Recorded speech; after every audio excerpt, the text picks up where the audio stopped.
which I've just done. I guess we need a roll call. Commissioner Arata, absent. Commissioner Bajaj. Present. Commissioner Funabashi. Present. Commissioner Nafisi. Present. Commissioner Bealey. He's making his way back in, I think, shortly, but I guess he's absent for now. Absent for now. Commissioner Sao is absent. Okay, Chair Simpson Chair is here. Simpson, I'm sorry. Yes, Chair Simpson. Okay, so we got the roll call. Let's do the salute to the flag. Commissioner Nafisi, can you lead us in the pledge? Absolutely.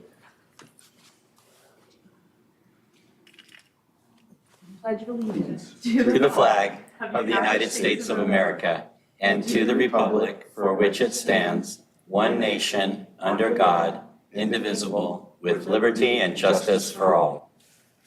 Thank you. Oh, I guess now we've got to approve the order of the agenda. Does anyone care to make a motion to that effect? I'll make a motion to receive or to accept the agenda as presented. We have a second. I'll second. I think we can probably do this on a voice vote.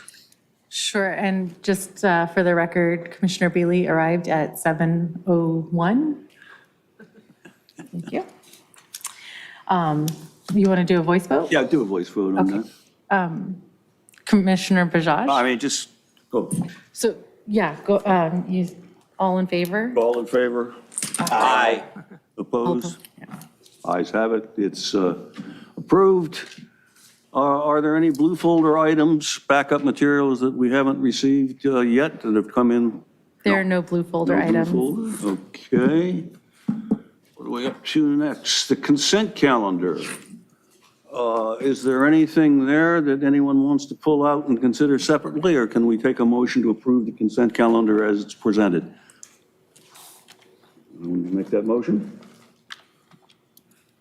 I'll make the motion to approve the And consent is there calendar. a second? Second that.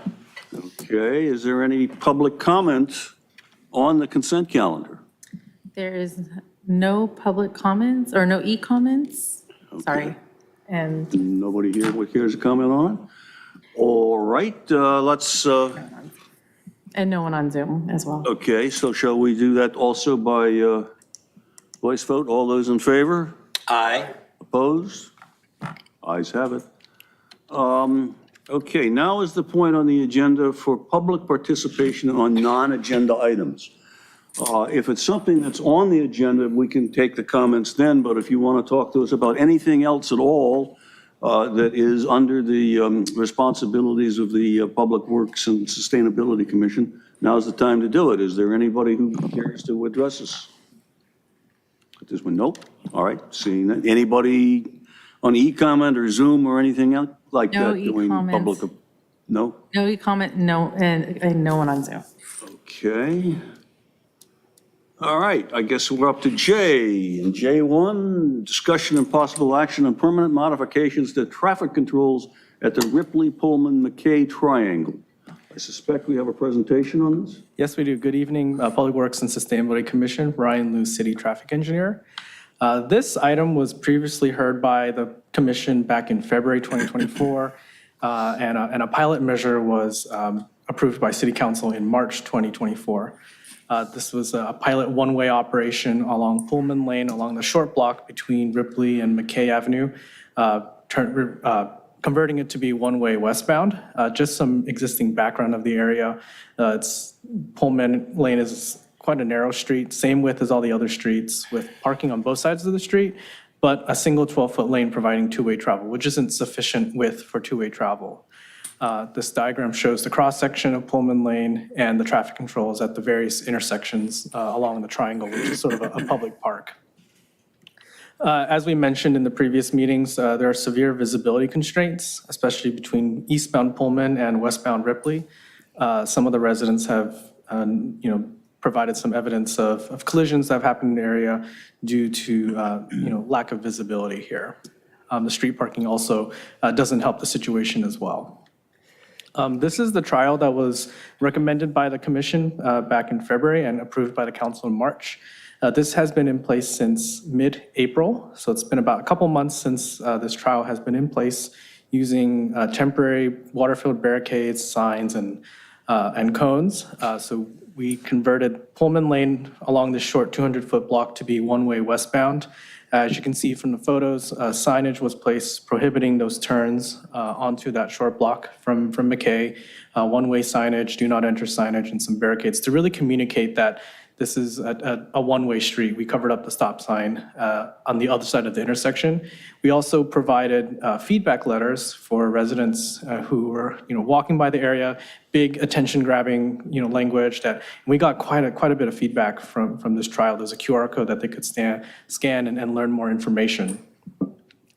And one of the attachments in the agenda packet tonight shows all the various feedback that was received by the city during this trial. So at this time, staff, we received a good amount of feedback, and we're proposing the permanent change to convert this small stretch of street to be one-way westbound to address the visibility issue. From there, there's a couple different things that the city staff has received from feedback. There was some requests to add additional red curb along sort of the northeast corner of Ripley and McKay. So if you see in the cursor here, we added some red curb here to help the visibility of the increased number of left turns from the stop control here. There are no stop controls currently at Ripley here, so we've received a few pieces of feedback asking to make this the all-way stop controlled intersection. We also received some feedback from residents not wanting that to be the all-way stop control intersection. The reason being that if a always stop control was added at this intersection, we would recommend removing the always stop control at High Lane just to remove, short stretches of always stops in a short distance, which would lead to some compliance issues. So there's a couple, ways we could go about this, but I think the core of staff's recommendation is to make this one-way street permanent. And so if that were approved by the city council later, we would, hire our on-call striping contractor to permanently remove some of the markings and put some permanent signs up there. One other background project that I want the commission to be aware of is the city, through the CD Community Development Block Grant Funds, is adding curb ramps at various intersections around the city. This intersection doesn't have any curb ramps for pedestrians to cross the street. And so the current plan is to provide curb ramps at Ripley, High, and Pullman. There's a big triangular-shaped area here that we would provide an island for pedestrians to cross the street here.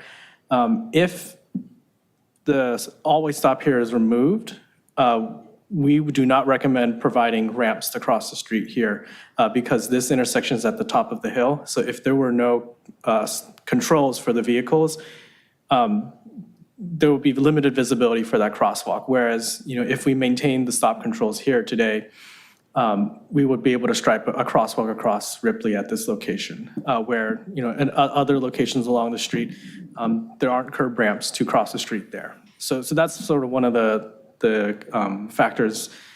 We don't have a strong recommendation to move the stop sign around, but that's just based on the resident feedback in the area. So happy to answer any questions.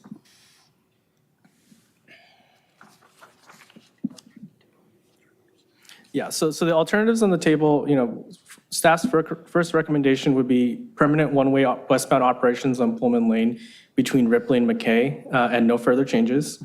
The other alternative is recommending for city council approval, the same one-way permanent westbound operations, but to relocate that always stop from Ripley High to be at Ripley, McKay, and Ives. If that stop sign was relocated, we would also recommend a left turn prohibition from High to Ripley because of that visibility issue from the hill. If that left turn prohibition was put into place, which is sort of the source of some of the residents who are against that change, they could make that turn at Ives. So they would make that left turn at Ives, and then they would encounter that always stop at Ripley.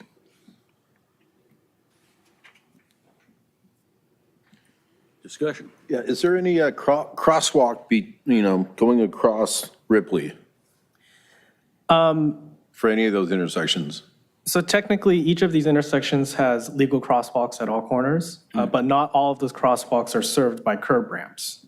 So, for example, at McKay and Ripley, there are curb ramps on the north side of the street, but there are no curb ramps on the south side of the street. So technically, that would not be considered a compliant crosswalk. Whereas at Ripley, Pullman, and High, there are no curb ramps anywhere at that intersection, which is what the city's current project would add.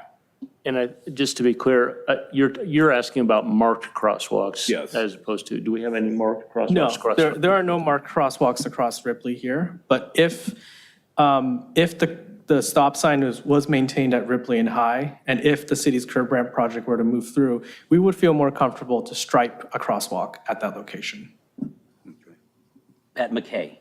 No, at Ripley and High. If the always stop remains If- there, That's what I mean, if it stays, but if we shift it to McKay, then that's where the crosswalk. we would introduce marked crosswalks only when we can get ADA ramps in there. They're ADA ramps, yeah. Yeah, so That's the if, I mean, additional people can cost. still cross, but we wouldn't mark it until we have the ramps. yeah, for example, if the always stop was moved to McKay and Ripley, we wouldn't be able to mark those crosswalks because there are no ramps on the south side of Ripley. Other questions, comments, thoughts? I just wanted to bring it up. Conceptually, as I understand it, what we're doing is moving the all-way stops from High Street to McKay. That's kind of the gist of it. And reworking, obviously, to make that one stretch in front of the two houses one way. And obviously having to come westbound off of Ripley to then have to make a left or a right at McKay because the other street coming the other way is one way to the east. Yeah, as Ryan mentioned, the staff doesn't have a strong feeling either way about moving the all-way stop. Okay? That was suggested by some residents and opposed by other residents. Yeah, That's what I'm, yeah. But now that's the second option to move them. The other one essentially is leave it the way the trial. Yeah, Period. our strong recommendation is to leave the one-way, the short block of Pullman there, one-way So what was to the done on west. on a trial basis. Correct. That's your strong recommendation. Correct. Okay. Other questions, thoughts? Yeah, just if you could summarize the feedback you received in terms of like, those who prefer concept A or concept B? Yeah, we didn't, so when we put the trial in place, we didn't show any other options. We just asked residents Oh, for their right. general feedback. And that's where the source of, hey, could we provide an always stop at McKay and Ripley? And so there were probably 3 or 4 residents who reached out to us and asked to put that stop sign there. I suspect that maybe they were used to having an always stop at Ripley and Pullman, despite that always stop being very problematic, and they wanted something similar in return. But when we were out there and we observed that left turn from McKay to Ripley, especially after adding the red curb on the north side, there's a bit of a technique where if you're on McKay and you're trying to turn left, you can see through the park and you can see, even though you don't have the immediate, 100% visibility along the park itself, you can still see further in advance of the park. Okay. Other questions, thoughts? Any public comment? Please.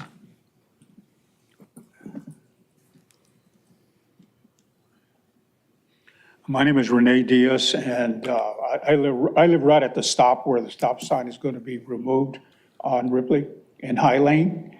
I mean, that's going to benefit me moving that stop sign because I don't have to worry about cars stopping and if I have packages that are at my front door being stolen. But the important thing is that I think the crosswalk is necessary. In the mornings that you have all these families bringing their kids to down to the schools. And right now, they are crossing at different spots along Ripley. So I think it's really necessary to have a crosswalk.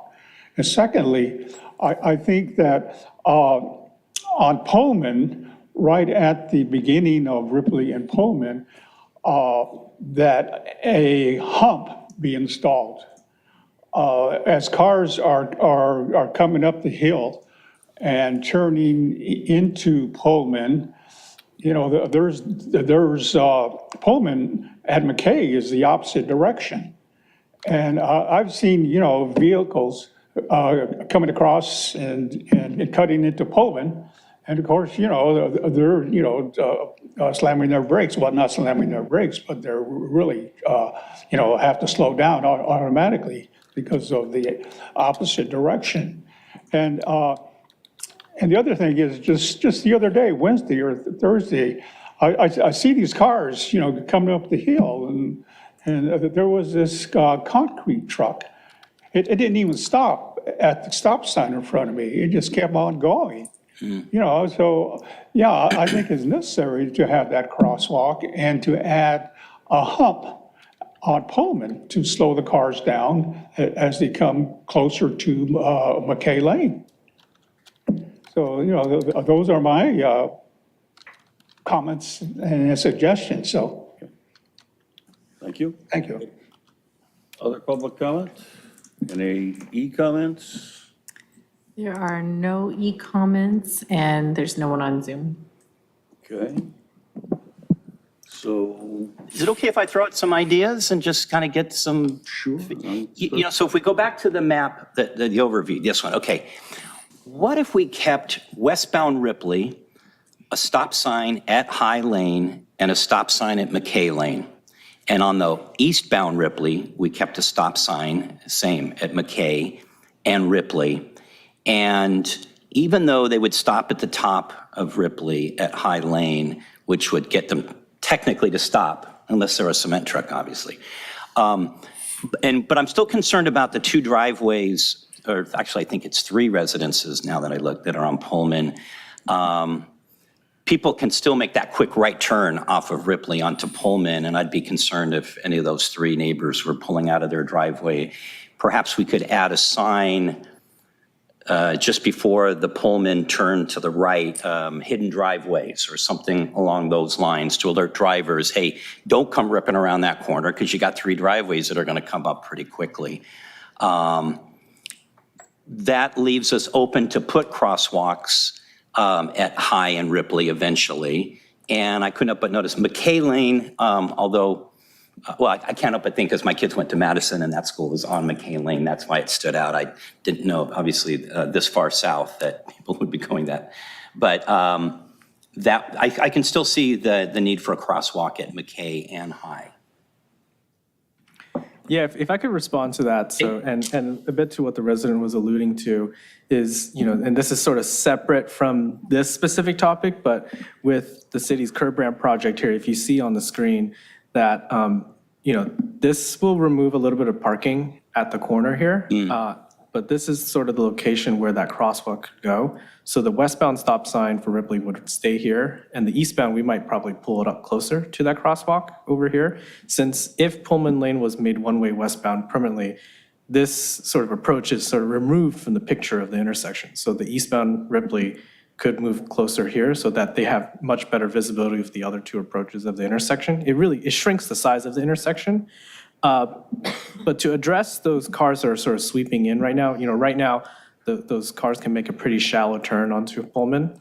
With this curb ramp project, in order to fit the curb ramps here around the utility poles, we're proposing curb extensions, bulb outs at this location, so that if you were making that right turn from Ripley, you would have to stay in the through lane, and you would have to make a bit of a slower turn, a bit more of an angled turn to get onto Pullman.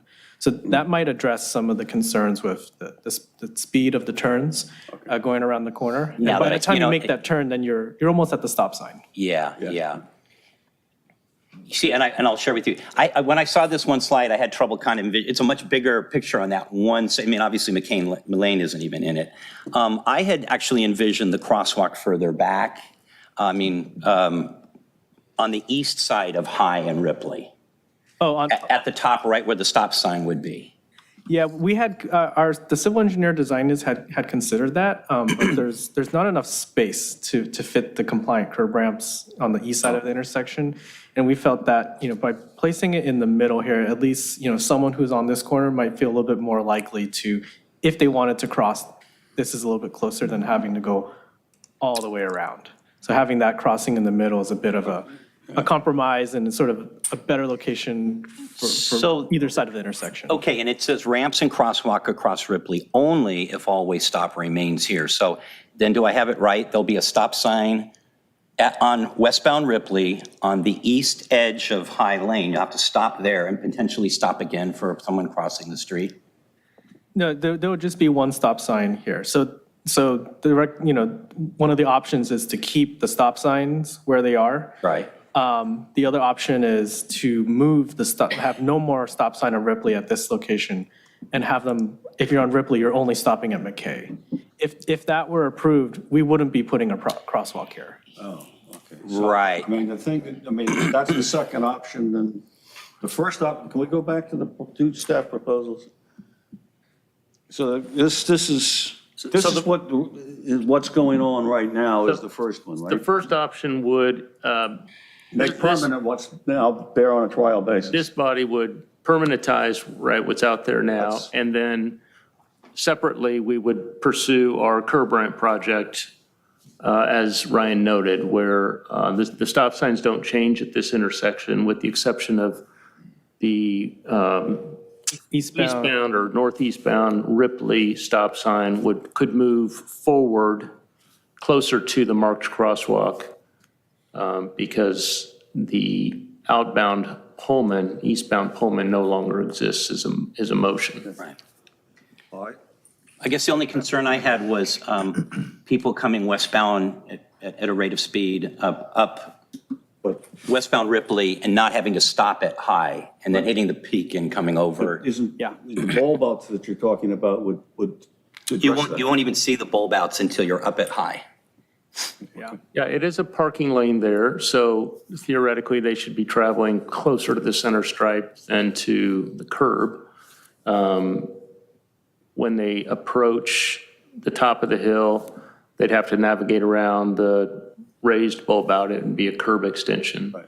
And that would continue, their path of travel would continue to be in the travel lane. They wouldn't be able to shortcut the corner, as it were, without going up and over the curb, so. Right, to make So that right. hopefully the navigation of that the horizontal displacement required to make that turn slows them down a little bit and certainly keeps them out of the parking lane and a better chance of not interfering with a parked car or a car backing out of one of those driveways. Yeah, for Pullman. Back to the crosswalk that isn't going to be there until we have funds to do that. But do we have a distance in length from the top of the hill where you would actually see the proposed That's one of crosswalk? your photos of it. You can Yeah. just pick it up from a photo, like right there. Yeah, so if you're at the stop sign and if you're obeying the stop, you will be able to see the crosswalk. The issue is that if we remove the stop sign on Ripley and you're not compelling drivers to stop. Right, that's then what I'm they getting wouldn't- at. They wouldn't see the crosswalk. That's why if the stop sign was taken out and moved to McKay, we would not put a ramp there or a crosswalk. So if you put the crosswalk mid-block, right where the island is, where do the stop signs stay? So that one, this is westbound Ripley, the upper right corner there. That's your view, westbound Ripley. That would So that stay. stop sign is going to stay? That would, in the first scenario, that sign would stay where it is. And the crosswalk would go approximately like right here. Yeah, I'm sorry, I misunderstood. I thought that was going to be the location of the crosswalk if the stop sign got removed. No, sorry for, Okay. yeah. Yeah, okay, that makes more sense. Okay. The new curb ramp that you're going to build as part of the existing layout, is that new triangle on the south side, is that a brand new triangle? Yes, that would be a brand new triangle. So then, I guess eastbound Ripley, that'll be then a one-way onto High, that little segment on the bottom? Yeah, as it currently informally exists. Yeah. It's a bit of an undefined zone right now. Is there any striping or anything? There's nothing there right now. And the city's curb ramp project would help better define that zone. Yeah.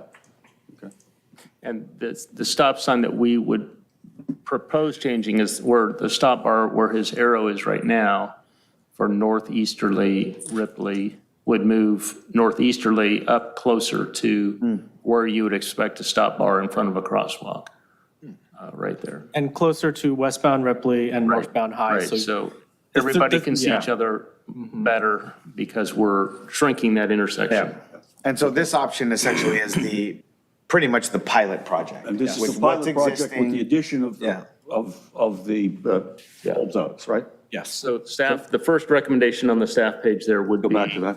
would be allow for us to do that project as designed. So basically, and to do, and that's essentially, so we'd recommend making permanent what's there now, and then you are saying that the bulb outs and stuff would be added to that. Yeah, they've been designed. We get money every year from CDBG to do a limited number of curb ramp improvements. And that would, yeah. And we would get to it when the funding was You don't need available. our approval on that, that's just something that you're saying. No, that's correct. Okay, anyone care to make any kind of a motion here? And I would just add, if the second option is preferred, moving the stop signs and they always stop to McKay, we would do a similar look at pedestrian improvements there for sometime in the future, rather than building them as we've shown you here at High and Pullman. Anybody have any thoughts or care to make a motion? Can we go back to the bulb out one again one more time, please? There we go, thank you. But that's not, I mean, that's what you're That's saying you're planned. going to do that, we're not. Right. Yeah. We're not there yet, but it's, Yeah. I do like that. Then I have one more question, and that is, with the stop sign remaining on westbound Ripley, westbound, but I also saw that there'd be a restriction that from High Lane, one could not make a left, even if there's a stop sign there? No, that's just in the event that we remove the stop sign. But currently, northbound drivers on High could turn left or right. Under option one, they could still continue to turn left or Okay. right. Back to the options Yeah, in let the me- face booth, I would hope somebody might make a motion to recommend the first approval permanent one-way westbound option for, yes. I mean, the way I see it, just to, kind of think out loud is, there's no real great alternative, right? You have the existing with the pilot, or you're really compromising something to get something else, which then, has pros and cons to each side. Yes. And so if you're looking now at some way to rationalize each decision, has any volumes been looked at on High or McKay in terms of which intersection would make more sense to be controlled with maybe like a higher volume on the side street? That's something that we had discussed in our report, is that one of the advantages of having the always stop at Ives, McKay, and Ripley is that north of Ripley, McKay serves more residents, and it's connected to a traffic signal at Grant and yeah. Artesia, whereas High Lane to the south is a little bit of a shorter street. So even though we don't have volumes, McKay offers more connectivity to other destinations. And that's sort of the selling point of relocating the stop signs. But as we discussed, it comes at the expense of not being able to provide crosswalks across Ripley at High. And then I get kind of what Commissioner Funabashi said was almost like a hybrid of the two, which was keeping essentially stop controlling both intersections along Ripley. Which also could have an unintended effect where if you're on Ripley and you have to stop twice in 200 feet, Yeah, that's you might not stop at either. Yeah. Yeah. We go back to the recommendations again. Anybody care to make a motion? I mean, to tell you the truth, I'm pretty indifferent on these, it's, I mean, I think the first one is the way to go based on the way things are. which is the pilot with the existing condition. And keep the stop signs. Yeah. I think that's And then they're maybe the gonna less add the nuclear bulb outs. option because it's the least amount of change. Yeah, I think it works. And it seems to have been working now, so And we've got some planned improvements there. gonna make a motion?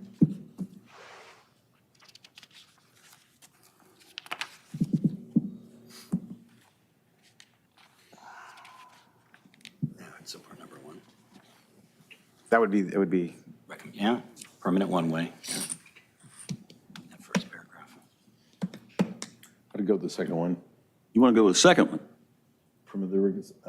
Permanent one-way westbound operations, for Pullman Lane between Ripley and McKay. Both will That's result both. in the permanent one-way. But the second one removes the stop signs. Yeah. That's my concern. Yeah, I mean, I think the first one's the way it's working now, and we're trying to go with that, so. I tend to agree with you. It's just, it's the least disruptive of what's existing there, and it achieves the goal of what the department set out to do, which was to convert it to one-way.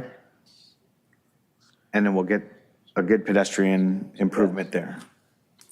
So, you making a motion? Plus, it'll go to Yeah. city council. Obviously, Yeah, I'll make the motion to go with the option, which I guess replicates the pilot.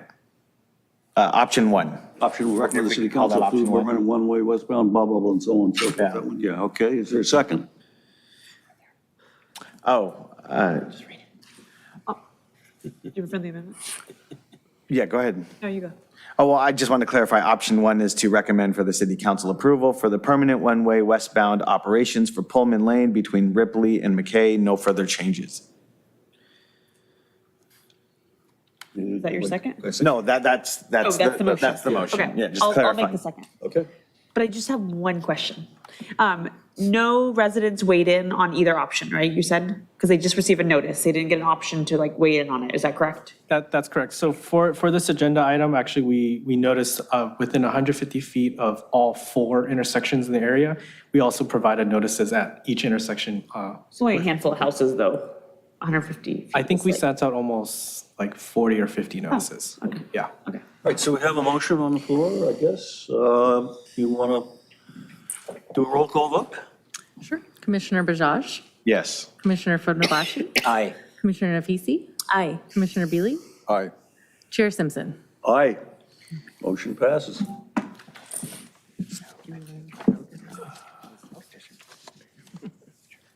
It's going to stay. So we're now looking at Where it's going to stay.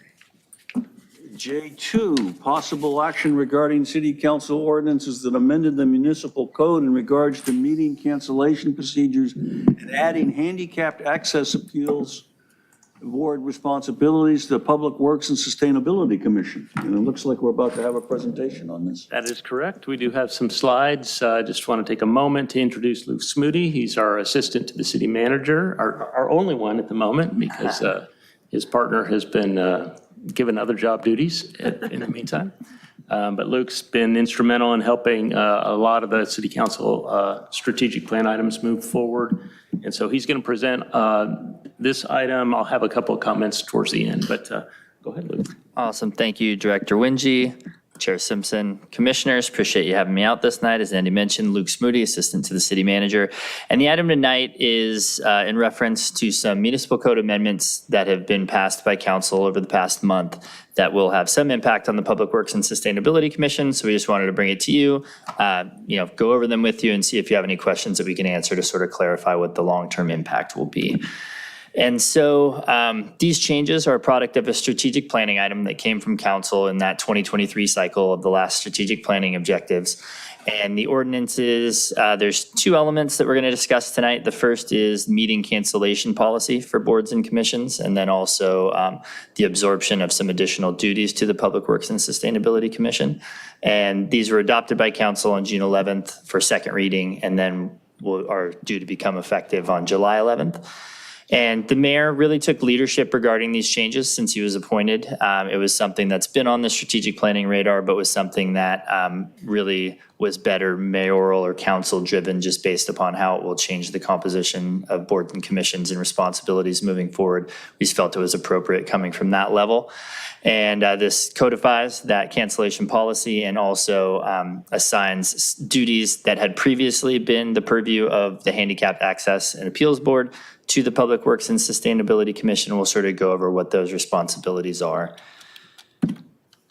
And so with reference to the cancellation policy, currently the only way that a meeting could be canceled is if a commission had no quorum, there's a lack of quorum or lack of, that couldn't be canceled for lack of business. It would just have to be something that was canceled on the day due to a lack of quorum, and that created difficulties for public noticing. We had some commissions where meetings were canceled, and then there was public outreach on that of why a meeting was canceled, was it properly noticed, and so just realized that there was sort of a void in the policy that the city had created that we could fix through this. And so lacking that defined process, the mayor then stepped up, recommended these changes that were then adopted by council. And what this is going to look like for all boards and commissions is if looking forward 1 month ahead, a board or commission sees that there's going to be perhaps no quorum at that upcoming meeting or a lack of substantive business, what could happen is that as you're adjourning, say it was tonight, you're adjourning this meeting, you would look forward to that next month. If there is a majority vote of the commissioners to cancel that next meeting and only that subsequent meeting, only the next following meeting, if it was approved by the majority of the commissioners, then that next meeting would then be officially canceled, noticed it canceled, and then you would adjourn to the 2 months ahead essentially.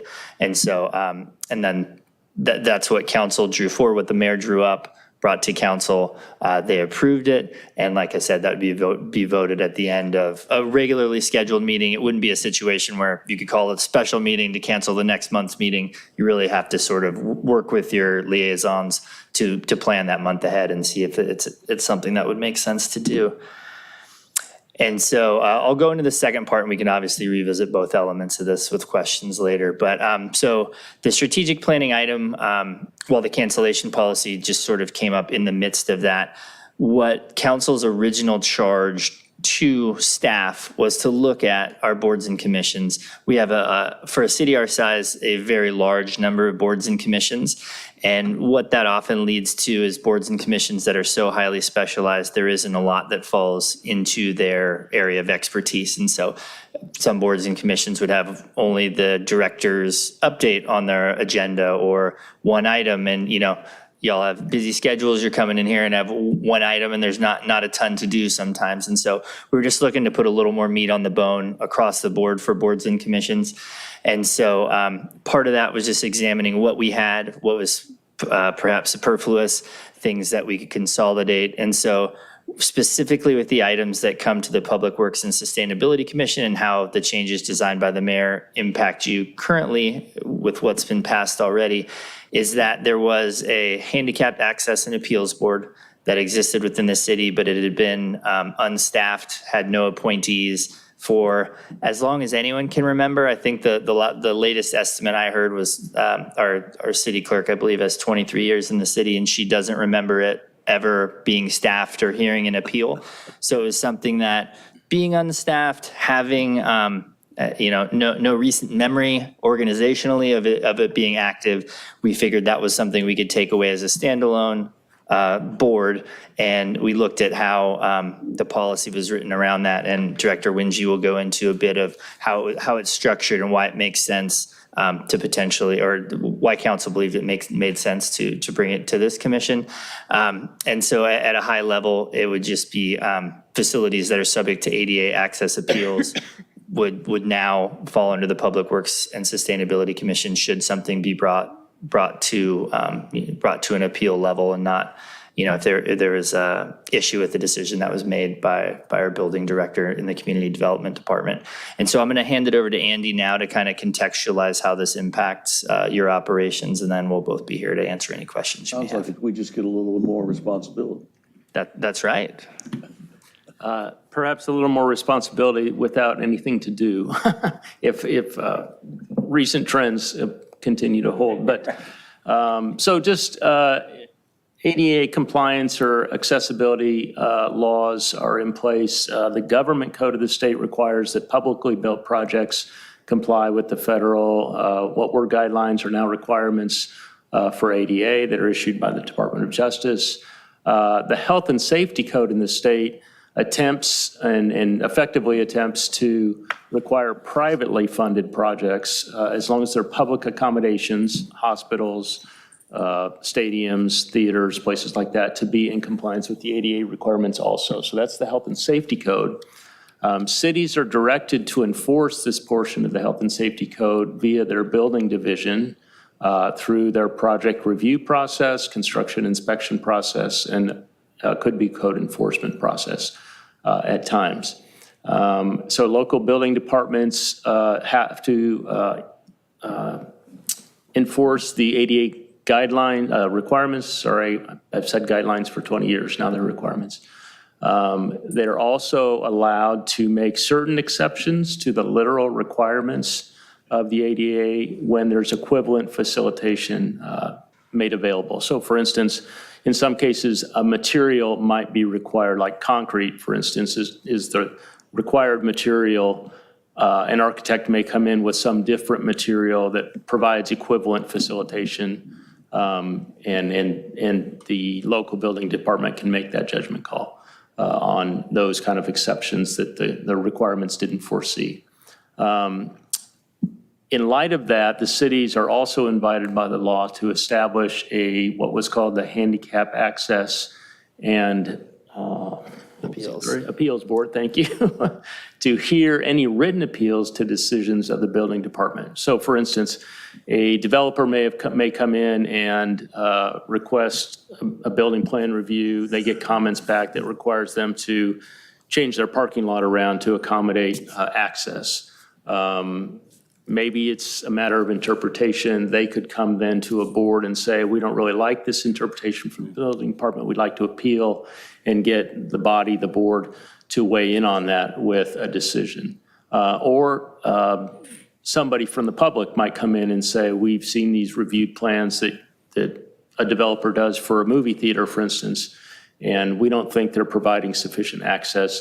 We'd like to make an appeal. So that's the reason the board is set up, to allow a public process to appeal the decision of an appointed staff person in the building department.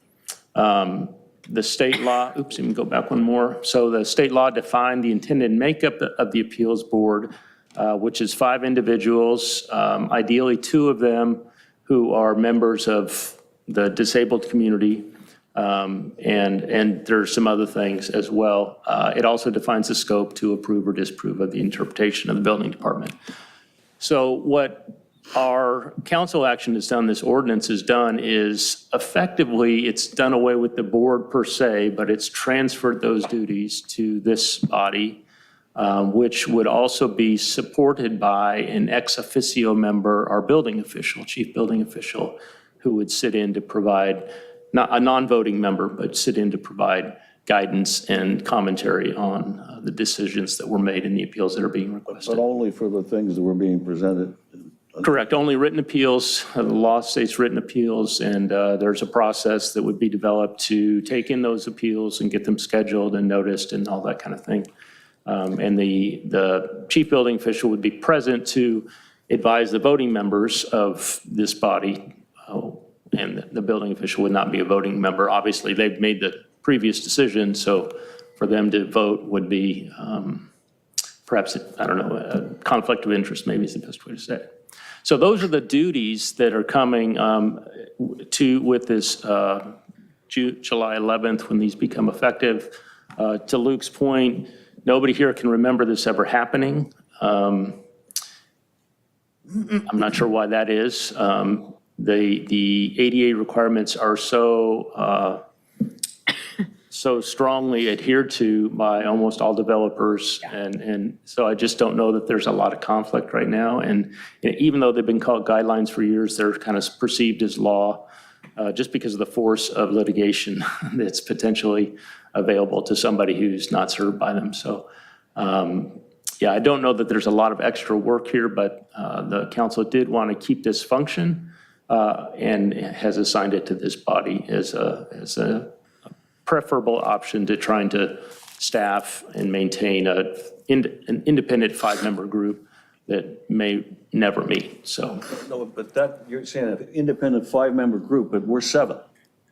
I'm sorry. It would have been in the past In the- as a standalone Five- As a board. standalone board, it was 5 members, 5 yeah. members, Yeah. got it. Now it'll Okay. be So now 7 it's plus 7 1 and- non-voting member, the building official. And it's sounding as though the likelihood of something coming before us is rather slim. It's slim. One change will be for the council and the mayor who decide on the makeup of the commission that they'll need to consider these new standards or new intended makeup according to the law. So that we've clarified that doesn't mean anybody here will be kicked off in order to make room for others, but as we cycle through each of your terms, that'll be something that's advertised as a hopeful part of a future board or a future makeup of this commission. And will certainly be looked at by those making the decision about its membership. Questions? Yeah. Yeah, will you be providing the board the many different aspects and codes for the ADA compliant situations? And I mean, there's a very large book that it's very Just on difficult to 80. go through. It's all on ADA. Yeah, I think it's probably beyond the scope of this group to try and learn everything, but certainly anything that's relevant to an appeal. Something that we could would reference or- bring a staff report that contained the relevant issues that were being raised by both the building department and the appellant. For these appeals, do the recommendations from the body then go to city council for approval? Or is this a decision that gets finalized?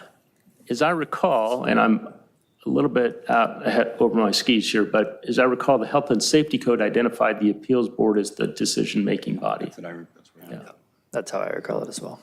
originally, yeah. Other questions? So now, essentially, what you've done is briefed us on this new responsibilities and told us what we're up to. And I guess what we should probably do is take a motion to receive and file that briefing, or? is that Yeah, yes? it's already become law, effective so- in a couple weeks. Right. Receive and file sounds like a great action item. Anyone care to make a motion to receive and file this wonderful report about additional responsibilities?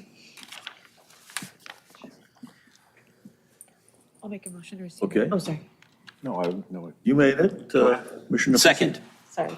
Commissioner Funabashi seconds. Do we need a roll call? Sure, let's do it. Well, do we need public comment on this? We can always ask for it, but Is there there's- anyone on Zoom? There's no one on Zoom, and there's no e-comment, and no one in the audience. Okay, so let's do a roll call, just to keep it. Sure. Commissioner Bajaj. Aye. Commissioner Funabashi. Aye. Commissioner Nafisi. Aye. Commissioner Bealy. Aye. Chair Simpson. Aye. Okay, Excellent, thank you very much. so we must now move on to discussion and possible action regarding the native planting and pollinators guidance policy.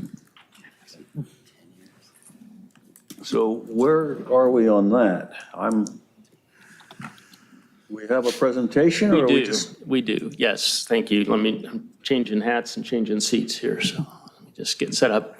Okay, this third item is, kind of stems out of some internal correspondence we had from the mayor this month on behalf of one of the planning commissioners, I think the chair of the planning commission, regarding low-impact development and green streets infrastructure, and I'll get into that in a minute. And I'm just, we wanted to provide this report to support the work of the subcommittee of this body in developing that guidance policy. And we're still waiting for the subcommittee report, I believe, right? We are indeed waiting for the subcommittee report. I know they have communicated us that they're working on it. Only one of them is here tonight. I'll defer to Commissioner Bealy if you'd like to share anything more on that. It's, we were trying to get to have a meeting with the planning department or even with the mayor, what's Gentleman's name? Mayor Mayor Light. Light. Mayor Light, yep. So knowing that one of his passions was the garden sustainability factor of it and stuff, and we wanted to get his input as well, but we reached out to him, but as far as I know, we have yet to hear anything back, so. Okay, well, we continue to just leave this item on for the benefit of the group to discuss and provide input to the subcommittee as they continue to develop their policy. This topic is about what's called low-impact development, or on the public right-of-way side, green streets infrastructure. And I'll just go through, this may be familiar to some of you, but maybe a good refresher for others. Low-impact development, seen here in these photos, it's the idea of capturing stormwater runoff for beneficial uses. Back when cities were developing in the early part of the 1900s, flooding was a significant issue that caused property damage, loss of life, and the mindset was, let's capture water, let's put it in pipes, and let's route it around our infrastructure, our cities, our parks, our residences, and get it either to the river or to the ocean, so that we don't experience flooding. LA was built that way. Concreted in the LA River, you're all familiar with that. Huge storm drain systems in our city. The West Coast, typically, storm drain systems drain to the receiving water, whereas on the East Coast, they're often combined with the sewage systems because they're much older. And those used to be routed to the rivers and the oceans, but now they're captured in water treatment facilities. The West Coast, which developed a little later, separated those two systems. So mostly, I think with the exception of the city of San Francisco, most of the West Coast doesn't treat stormwater per se. Green infrastructure is, as I mentioned, approach to capturing stormwater, managing that mimics natural water cycle, infiltration, detention, evaporation, taking advantage of natural processes. It's cost effective, it can be. Sometimes it's expensive to install, but in the long run, cost effective because you can reduce the size of your end facilities. Your pipes don't have to be as big. And that kind of thing. It is a resilient approach as long as they're maintained and provides a lot of community benefits. And they're typically attractive if they're well maintained. A lot of these ideas, it's interesting, were developed in places like Seattle where it kind of rains a little bit every day, it seems like. So everything kind of stays green. It's like the sprinklers coming on, whereas here in the Southwest, we experience more monsoonal type events, which are a little bit less helpful for these kind of environments. Some of the issues that green infrastructure hopes to address are water quality. We have a pretty rigorous water quality requirements as a storm drain owner and operator, governed by the regional board. Contributes in certain locations to groundwater supply through infiltration. We don't get a lot of benefit of groundwater supply here on the coast. We're just too close to the ocean to take advantage of that. I think there are wells in Torrance. Santa Monica has wells inland, but there just aren't a lot of water wells, drinking water wells next to the ocean because of the saltwater intrusion into the groundwater. But in a lot of places, many places, inland places, there is a dramatic benefit for recharging groundwater through capturing rainwater. Trees and vegetation are an integral part of these features, and that does help to reduce urban heat islands. It's one of the reasons that we promote a strong urban forest in our city. And then it can replace concrete with green spaces, more pleasant, appealing spaces in highly urbanized areas. A couple more examples here, just some cross sections to kind of help you understand what you see. All you see is on the surface, the plants, these swales, but they are underlain with pervious material and gravel and sometimes pipes that run parallel to the curbs and to the swales and drain water off more quickly. The lower right picture shows a swale that's connected to the curb, which is meant to capture street water coming in from the curb and infiltrating it into the ground. And then the lower left is just a photo of permeable pavement, which is something we've used in small doses here in the city as we kind of understand its long-term durability.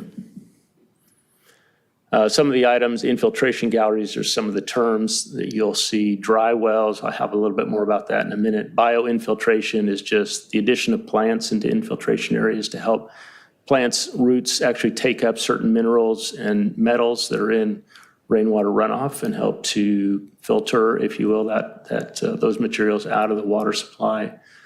Cisterns are holes with gravel in the bottom of them, so they capture water and allow it to trickle, infiltrate. Bioswales we've talked about, rain gardens are similar, more area in nature rather than a strip. And then grass buffer strips and permeable pavements, things that we've used somewhat and you're familiar with. Just some photos that part of a presentation that we rounded up dusted off from a few years ago, but some of these ideas. What's interesting about this photo is that it demarks what is a typical separation of private property from the public right-of-way. Here you see the sidewalk, and in this case, it's labeled a permeable sidewalk. But usually at the back of the sidewalk, or maybe you're a foot or two behind the sidewalk, is the property line. And when our planning commission looks at a new project of a certain size, they make certain requirements for low impact development, which is capturing the rainwater on site, infiltrating it, or treating it somehow before discharging it to the street. Then when you get to the public property, on the public side of the property line, we look at green green infrastructure, infiltration, other things. That's not necessarily within the jurisdiction of the Planning Commission, but it's certainly something that this body could look at and make recommendations for. This photo was helpful in that sense. You also see here kind of indirectly some of the competition we have for that space between the curb and the property line. Here we're showing sidewalks, we're showing bike ramps, street trees, street light poles, utility poles, and other things. So there's quite a bit of competition for that space, which keeps any one thing from being the right solution everywhere. Sometimes we can highlight green infrastructure, other times we have room only to put in a sidewalk. And so it just kind of depends on the location as to what we can do in each place. Let me go back to this MS4. MS4 is shorthand for the city's storm drain permit that's regulated by the regional board in California, part of the Clean Water Act, a federal law. It has a couple of elements that we pay attention to. The construction side, new projects or redevelopment projects. When we look at stormwater capture there, we call it low impact development. And in Los Angeles, in our permit, projects that are determined to be priority development projects are required to capture the 85th percentile of a 24-hour storm. So if you were to measure 24-hour storm events for the last 2 decades, 85% of those rain an inch or less. And so those priority projects would be required to capture all that rain on site without any runoff. And that's kind of the standard of treatment, standard of capture. Priority projects include any new development that's adding 10,000 square feet or more of impervious surface. So when you pave over Paradise and put in a parking lot, that's you're in this category. Any redevelopment, adding or replacing 5,000 square feet of impervious surface where there was 10,000 square feet. So if a Costco redoes a portion of its parking lot, they're required to do LID for the amount of square footage if it exceeds the 5,000 threshold for any redevelopment. And then new and redevelopment that adds or replaces 5,000 square feet, regardless of the overall size of the impervious surface for any restaurant, parking lot, auto repair facility, and gas stations. So all of the new gas stations that get developed in the LA area are required to put in LID items, any new restaurants, any new parking lots, and any kind of auto body or mechanical repair shops are required and considered priority developments. There are other categories as well, but these are the main ones. And then also on this list with construction projects are street and road construction of 10,000 square feet or more. So when the city disturbs more than 10,000 square feet of asphalt, we get down to dirt. Grind and overlay doesn't count. We have to get down to the dirt.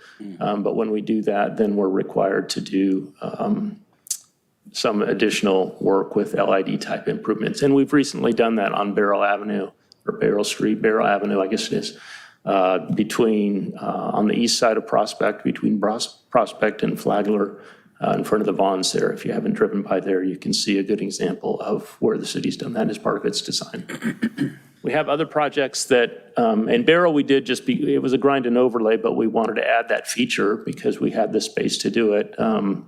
We're currently doing Manhattan Beach Boulevard now with grind and overlay. We just recently finished Torrance Boulevard. We didn't add green infrastructure in those locations just because we didn't have room. When we also needed to keep the parking, we added bike lanes, which were considered a priority. But where we have room to do everything, we'll try and do everything. And then under the MS4 permit on the operations side is a stormwater system operator. We're required to do projects and capture water that we're already discharging to the ocean or to Dominguez Channel, and do projects. Even though we're not doing new construction, we're doing projects to capture and reduce the amount of runoff, which reduces the amount of pollution into those water bodies. So Dominguez Channel, for all of our area that drains to the east, and the Santa Monica Bay, for all the area that drains to the west. So a couple examples of projects like that we have going on from the public works side. Our dry wells, we've installed about 18 of these in the city already. We've got about 40 more needed in order to meet some of our compliance goals in certain watersheds. There's two examples here. The one on the left is a single well, which captures stormwater from the surface. It drops into a vault. The yellow lines there are kind of the concrete edge of the vault. It's got an open bottom. And so as water falls in there, it will begin to filtrate down through the gravel bottom and the substrate soil. Because when it rains hard enough that water's coming in is faster than water can go out through infiltration, that water level rises in the column and goes through a filter at the top and then down through a tube. It's that white tipped tube, which is drilled down even further than the dry well itself to be able to infiltrate more water faster at a deeper elevation. So we've used that in a number of places. We add these two road projects. We add these two standalone dry well projects, and we're putting these in, especially in places where we have significant rainfall that exceeds the capacity of our current facilities. So we're trying to reduce water at the source through this technology. There are some maintenance issues, not issues, but just obligations through the installation of these. So we have to be a little bit judicious about how many we put in, but it is a good technology. It's working for us. The second one on the right is similar to the first, other than there's an antechamber that captures the water. It has a hard bottom in it, so we can capture sediment and trash and more easily vacuum that out. And then when it gets to a certain level, it spills over to the deeper well on the right-hand side of the picture. So those are two technologies that are common and we used frequently here in the city in certain projects. Question, so there's a couple different sizes. What's the depth of the two that we're looking at and the capacity? I think the deepest one that we've drilled is about 45 feet. 45 feet, But okay. it kind of depends on what's down there in terms of the soil, how permeable it is. We're trying to capture the most permeable lenses of soil to be able to infiltrate water the fastest. And the average width? I'm just kind of getting a capacity, just curious. 36 to 42 inches is typical, yeah. Okay. Thank you. What lines is it a concrete shell that you drop inside of there? Or? Yeah, we bore a hole, we drop a concrete kind of shell or pipe, almost like a manhole, and then fill that up with gravel or leave it empty for the top portion of it. Okay. Yep.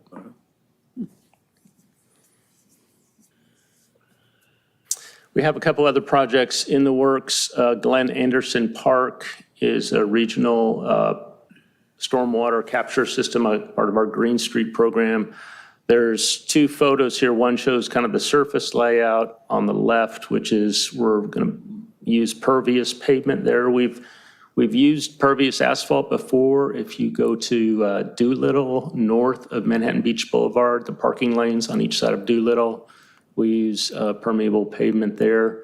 And so we're going to use that application again here for the parking area next to Anderson Park, and also the driveway back towards the baseball fields that are there now will be replaced with pervious pavement. We're also adding some tree canopy there and some bioretention, which are kind of like rain gardens, capture water, infiltrate it down into the ground. And then beneath that, we have a gallery of dry wells and connecting pipes. This project will take not only the surface water runoff that goes into these areas, but will divert water out of the main drain line that's in Vale Avenue on the right picture. The rightmost vertical blue line is a drain, represents a drain in Vale. We'll divert low flows into that and direct those into these dry wells so that we can take the most polluted water, which is typically the low flows, summer flows, nuisance flows, and treat them for trash, and then allow them to continue to go into each of these wells to infiltrate into the ground. So that project is coming up. We're working on design now. Inflation bit us hard on this one. This is probably going to end up being close to a $10 million project. I've got that. Do I have that right, Lauren? I'm sorry. That was Fulton. I think that was Fulton that went high. I think this Fulton. one is smaller. Yeah, this is a smaller project. Fulton is a similar project that's in my next slide, I think. Yeah. This project is in design as well. It's Fulton Playfield is under that park that's at the corner of Ringe and Ripley. Yep. We have, the city has it's a low point for, I don't know, 2,500 homes or something. It's a big sump. It probably used to be a swamp at one point. But we have a sewer pump station there as the low point in the gravity system. We collect sewage there and then pump it out. We replaced that pump station just a couple of years ago.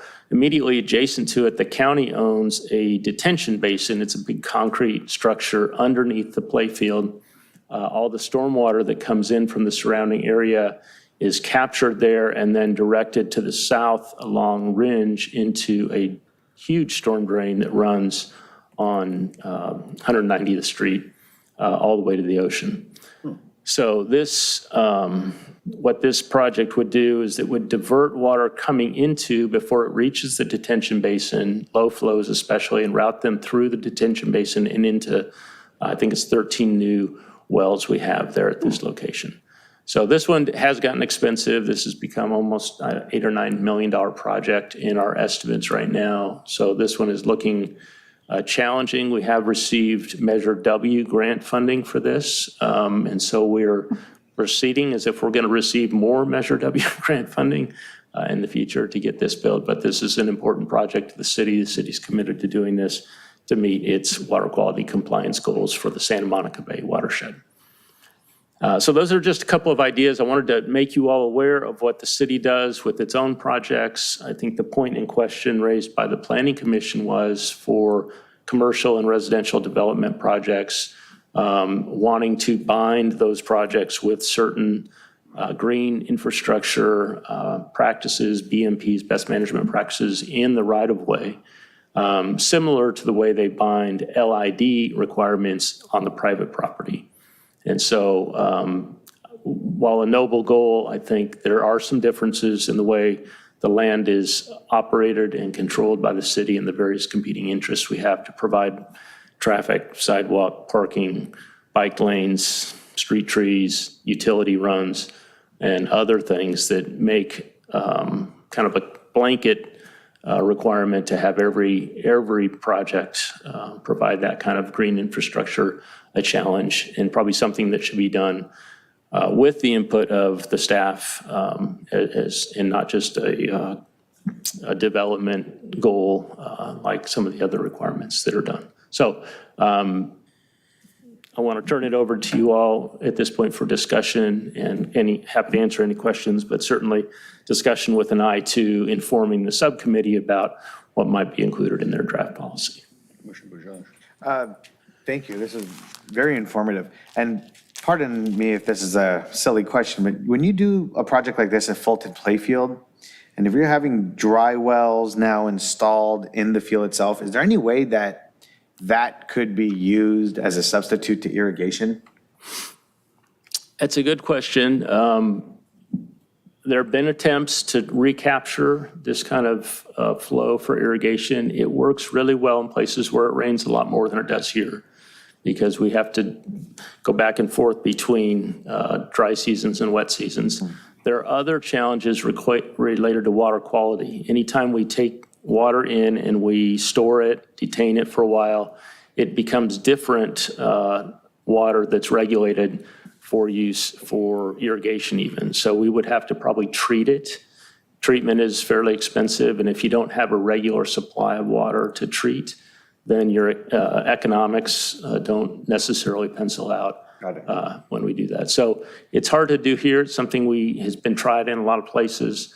The latest one is down at 1 South at the corner of Prospect and PCH. That development captures its own rainwater in an attempt to recirculate it for drainage. It's marginally successful.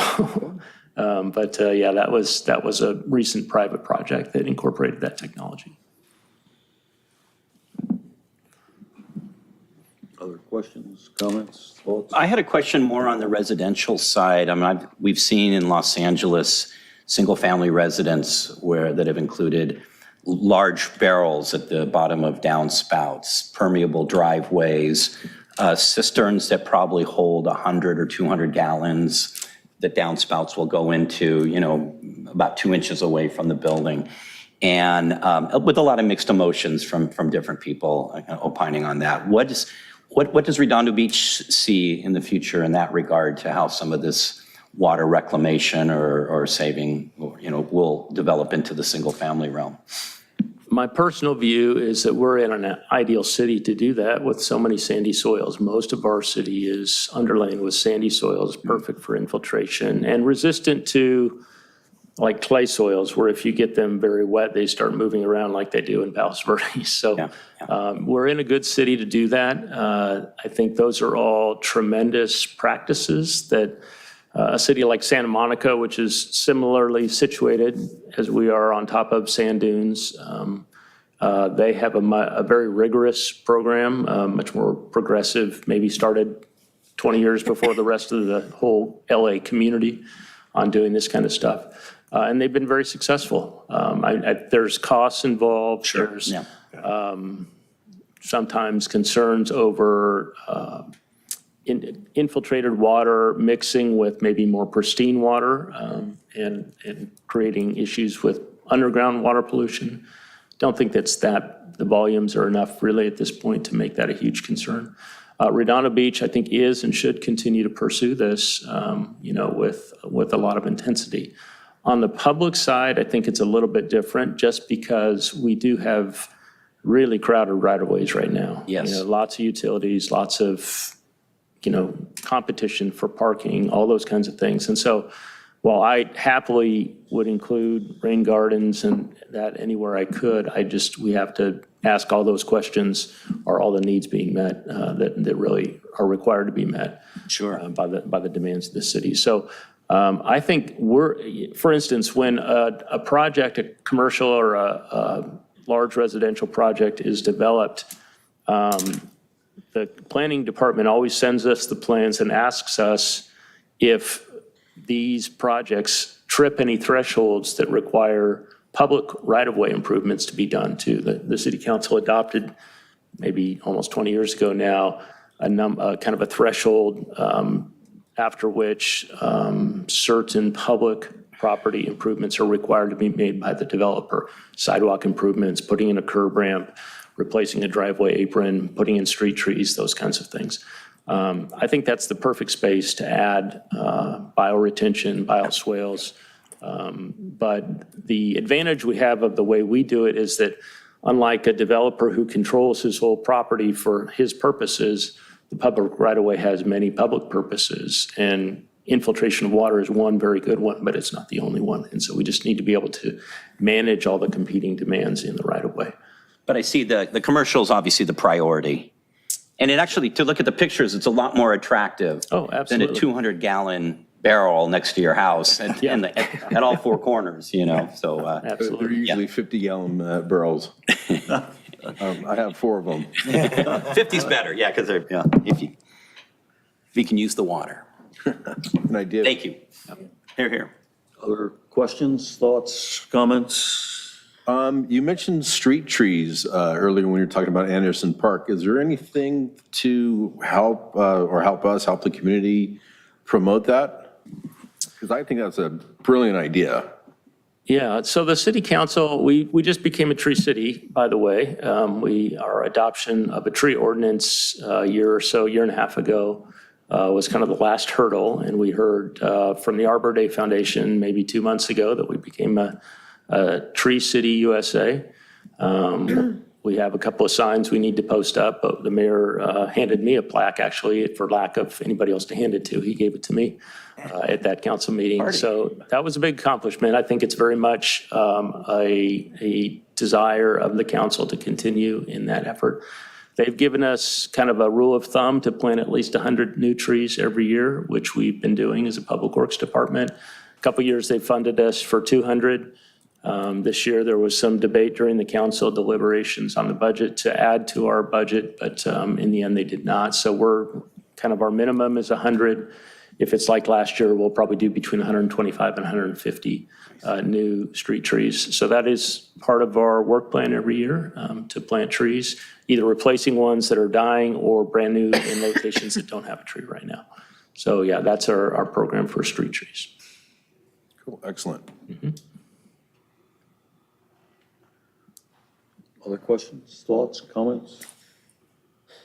So I don't see any. Actually, I do. Do we need, yes, go ahead. Sorry. Just a recommendation, Gail Hazeltine, she's the chair of the Planning Commission, is really passionate about this.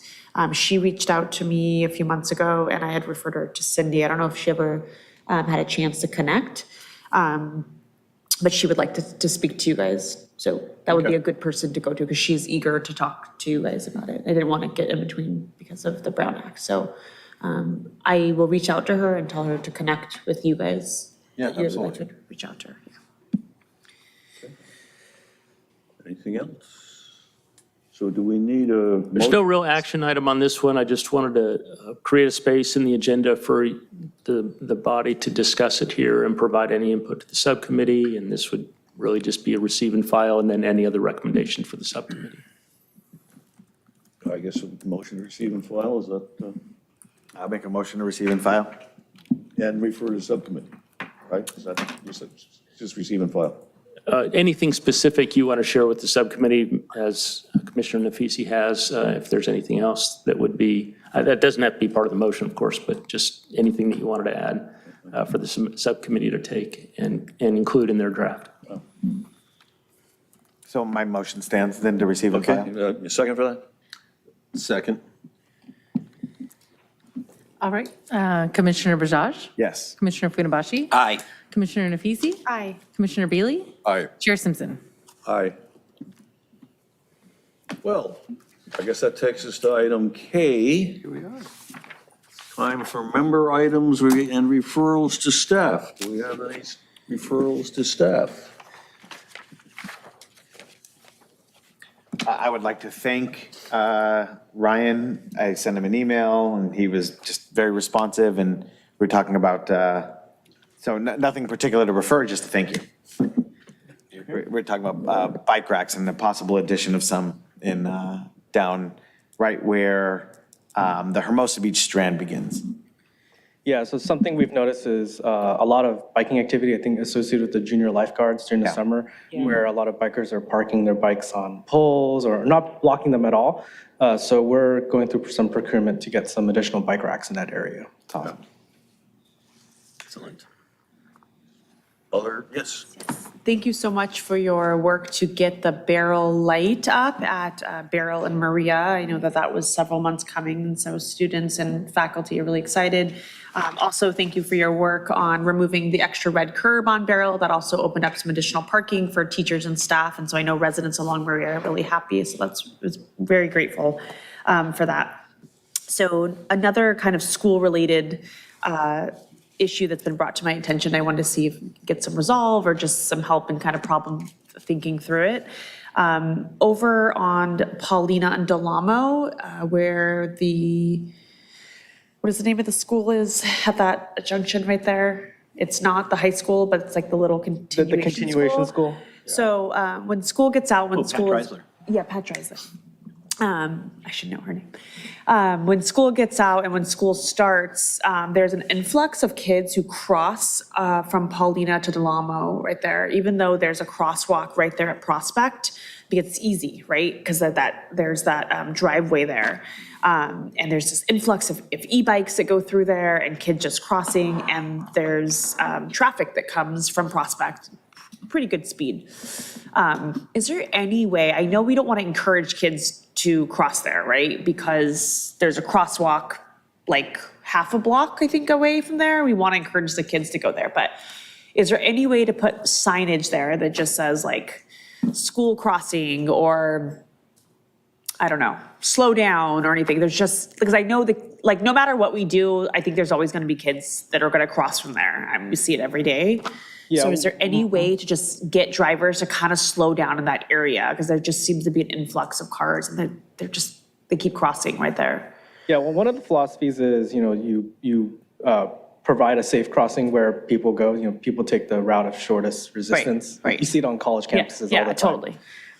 And so we can certainly look into, the potential to put a striped crosswalk there, because it is a legal crosswalk right at, what I'm looking at, Prospect Del Amo and Paulina, that driveway that goes straight in. We can look into, Wait, Delamo and are Paulina? you talking about Paulina as it, where it ends at Del Amo? Yeah. And then there's a driveway that goes right into that Yeah. school. Yeah, so we can look and see if that's a potential location to put an uncontrolled crosswalk where, Okay. there could be striping, there could be signage that Okay. shows that drivers should yield to Okay. to the pedestrians there. That's something we can I wasn't look sure if that's an into. option because the proximity of the other crosswalk, just Not like half a not block away. necessarily. Okay. I think based on this measurement, looks to be about 300 feet away. So, Okay. that could be a reasonable distance between crosswalks, certainly Okay. if they're not walking that Right, far. right, They're right. not doing that. So Right.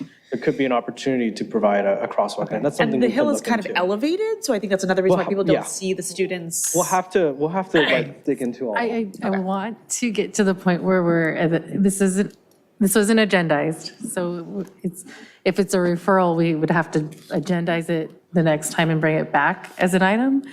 But the back and forth, unfortunately, I don't think we can do that. We'll look into it. Yeah, we've Yeah, but captured that- that. It's a we great can agendize it suggestion. and- I think we have a good idea of what you're interested in there, Yeah. yeah. Thank you. Sorry. Other I'm referrals sorry. to staff? Got a couple? With the project down Manhattan Beach, I'm just looking it up on the, I don't know what I did. While he's looking that up, I did use Access Redondo for the first time, and it was pretty good user interface. Thank you. That's wonderful. Indeed, it works. Yeah, You're it's here. great. Recommend everybody who's watching this download it and use it. Very user friendly. And you get a reaction almost immediately. Yeah. Right on Manhattan Beach Boulevard between Gibson and McBain, there's that small street, Google Maps is identifying that as Manhattan Beach Boulevard as well. The frontage road, right? I saw what the city has done as far as the additional U-turn, a little bit closer to Inglewood. Brilliant idea. I thought that was really a well thought out solution to a problem. On that little greenway up against the residents there is, what is going to be put back there? Just more trees and shrubbery, or? We're putting is it back the podocarpus that was there before, those are the vertical, fast-growing trees that we had replaced Olanders a couple of years ago with this podocarpus. Okay. We have a gap there right now because the design called for an Indian hawthorn bush, which is a smaller bush. It grows to 5 feet or so, about the same as the podocarpus, but it doesn't grow as quickly. And the designer thought we couldn't put the podocarpus in there because it was too narrow. I think our our parks maintenance guys, landscape maintenance guys have said, it'll probably work, so we're probably going to change that and just put the podocarpus in because that's what the residents have asked for. Okay. So that's our intention at that. And thank you for the compliment. Nobody here had anything to do with it. I think that was Ted and Jean that this body approved maybe 5 or 6 years ago. We're finally getting Yeah, around to that. I really to saw that, and I'm like, improvement. wow, that was ingenious. Yeah. That was really smart, so. Well, pat yourselves on the back. I'm sure you guys approved that. Other referrals to staff? Questions, comments, thoughts? I just had a quick acknowledgement of what I believe is an increase in the left turn pocket lane westbound Anita just before PCH. That's a project we've been working on for years as well, and I haven't been out there this week. Last week, we found a sinkhole out there in the middle of it, so that slowed us down just a little bit. But yeah, the goal is there to increase storage for left turn, eastbound movements there. Westbound movements, thank you, east leg. We're also looking at signal timing there as part of a larger effort from Caltrans and Yeah. with some sensitivities to the summer season and the eastbound traffic on Redondo at the end of the weekend days especially, because we know that gets backed up quite a bit. Yeah, it does. Do we have a timeline on when that might be done, rough estimate? Caltrans has been pretty responsive to all of our requests, so during that same day, they said they would look into it. They're also doing some overall signal timing changes along PCH itself, just to help smooth things out. They're restoring some of their synchronization that had been down for several years, and so that's happening as well as the retiming based on current traffic studies that they're doing. They've already done a tremendous job alleviating the eastbound congestion. Before, it was taking maybe 2 or 3 cycles to get through on a, afternoon or a weekend. Now, I mean, they've really done a significant, made a significant change. Yeah, good to hear. Yeah. Now we could just get them to cat track going westbound across so the through traffic doesn't go into the bike lane, which is, I think we've been talking about for a couple of years. Seeing no further referrals to staff, would someone care to make a motion to adjourn? Before you do, if I could just also compliment the commission, I think there was a recommendation from this body to do a high school area traffic safety study, which I think that was Commissioner Nafishi, if I remember right. That was approved in the budget, so we'll be moving forward with that as well. So well observed and well needed and supported by the council, so congratulations on that. It'll make a big difference, I think. Thank you. Yeah, we're getting a couple proposals for that work as we speak. A quick note just for the next commission meeting date, I believe is July 22nd. So I just want to make a note, I will not be here, so requesting an excused absence. I'll be out of the area for work. Yeah, and just a reminder for all of you, if you're not going to be here, please email the clerk, city clerk at redondo.org, as well as copy Lauren on that. The clerk is the one who processes those formally. And just, it's a little bit ironic that our new ordinances don't go into effect till July 11th, but candidly, our July schedule is looking a little light at this point. We have a couple things we're trying to bring forward. We're not sure if they'll be ready in time, but we'll keep you apprised as we get closer. No, you can't take any action to cancel the meeting until the 11th, and at that point, you couldn't do it until the July meeting for the August meeting, so we're out of rotation a little bit on this. It used to be staff could cancel for lack of Yep, business. that was not looked upon favorably, and so the I ordinance remember has someone was changed. Yeah. upset because a meeting got canceled and I remember that. Do we have a motion to adjourn? So to be clear, I do want to make sure that we'll have a quorum come next month on July 22nd. If we do have a light meeting, that's anticipated at this point. So I know we touched on it last month, but I think Commissioner Rada had also said she may or may not be in attendance. So I'm looking at you four. Are you planning to I should be at the next meeting. Okay. July. July? I expect to be here. No place I just- else to and I go just on jumped. the fourth And Monday. it may be very light. I'm just to be honest, we have data that we're One still item. collecting that we haven't had a chance to review. So meaning it's meeting minutes And It would be a wonderful time for no pressure, for the Yeah. subcommittee to present on their draft. I will talk to my other Yeah. commissioners and see if I can twist some arms. Yeah, we're not trying to initiate a cancellation. We're just being honest with the facts that we don't have a lot Being, going. so. Absent, I think we would rather do things all together as a subcommission. Right. However, let's see what we can, what I can come up with Cindy and Jay. Thank you. Right. That would be helpful. If prior to July 11th, staff realizes that we have no pressing business for that meeting, can the staff take one last? July 22nd. For July 22nd, sorry. But before July 11th, which is when, I can let you know. Can the that- staff have the authority? I would be able to let you know, and then you can make the decision whether or not there will be a quorum. So I would, we can get closer to the time. I'll let you know what's on the agenda coming. If we have the data, if, the native planting policy comes forward.